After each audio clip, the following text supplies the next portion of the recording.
Russell Norman. Thank you, Mr Chair. I rise to speak on the committee stages of this bill dealing with the Hong Kong Preferential Trade Agreement. Of course, what's interesting about this deal is that, aside from the purely voluntary environmental and labour side agreements, which aren't binding, is that there's been much talk in this discussion about the tremendous advantage that New Zealand has received as a result of the China-New Zealand Free Trade Agreement, and that's used as a kind of model in some ways to justify. It's worth looking. It's a very common and convenient rhetoric, in fact, but it's worth looking at the details of how the trade relationship between China and New Zealand has changed after the China-New Zealand Free Trade Agreement.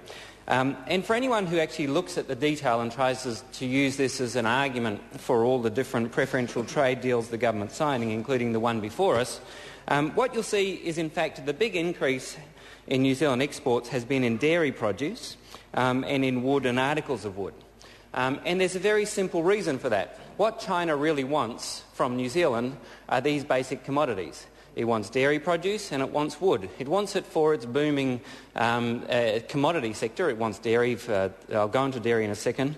But particularly with wood, it's, as Tim Grosser described it, it's a giant sucking sound from China, because China is sucking in wood, completely unprocessed, from New Zealand, very cheap commodity. They get it from New Zealand, suck it into China. It had nothing to do whatsoever with the New Zealand-China Free Trade Agreement. The reason why we're sending a lot of wood to China is because China wants wood, not because we've got some piece of paper that some people happen to have signed and think is significant.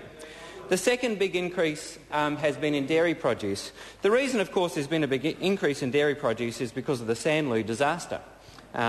What happened with Sanlu was that there was a contaminated milk, really a catastrophe for many millions of Chinese parents and families.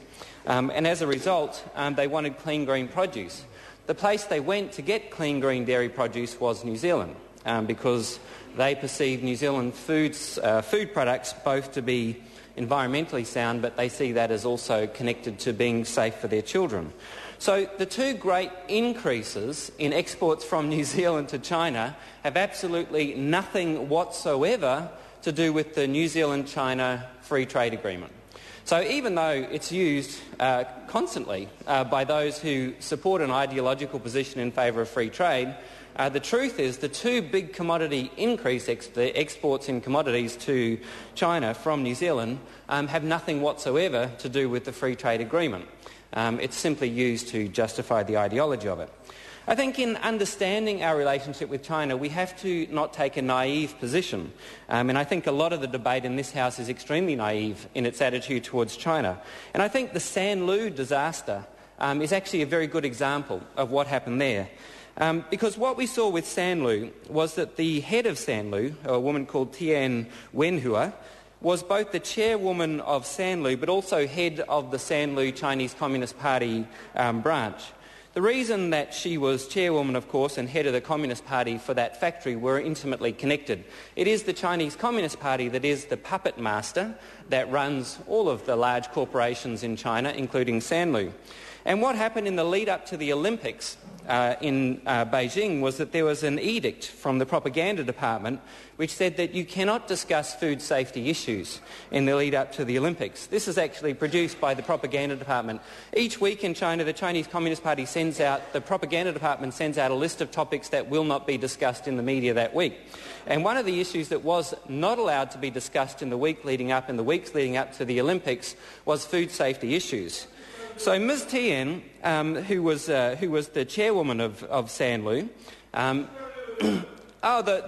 John Hayes asked, what's this got to do with the bill? It has everything to do with the bill, Mr Hayes, because this is about what is the effectiveness of these free trade agreements. And what I'm trying to explain to you is that this particular free trade agreement with Hong Kong, like the one with China, actually isn't very effective, because if you look at the increase in dairy exports to China, it had nothing to do with the free trade agreement and everything to do with Sanlu.